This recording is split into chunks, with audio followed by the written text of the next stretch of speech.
നമ്മൾ ഫോറസ്റ്റിലൂടെയൊക്കെ യാത്ര ചെയ്യുമ്പോൾ പാലിക്കേണ്ട കുറെ മര്യാദകളുണ്ട്. ഈ അടുത്ത് ഞാൻ മാനന്തവാടി തോൽപ്പട്ടി യാത്ര ചെയ്യുമ്പോൾ എനിക്കൊരു അനുഭവം ഉണ്ടായി. അതുകൊണ്ടാണ് ഞാൻ ഇത് ഇവിടെ പറയണം വിചാരിച്ചത്. കാരണം നമ്മളെ മുന്നിൽ 2-3 കാറുകളുണ്ട്. പെട്ടെന്ന് ആനനെ കാണുന്നു, ഇവര് ചവിട്ടി.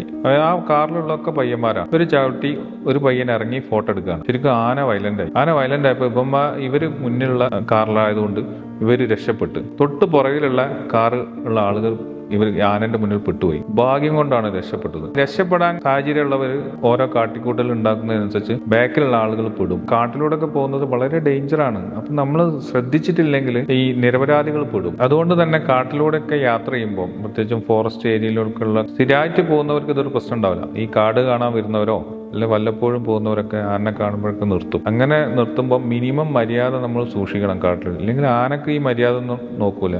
ആന എന്താക്കും, പുറകിൽ വരുന്ന ആളെ ആക്രമിക്കുക തന്നെ ചെയ്യും. ചിലപ്പോൾ ഭാഗ്യം ഉണ്ടെങ്കിൽ രക്ഷപ്പെടും, അല്ലാത്തവർ അതിൽ കുടുങ്ങും.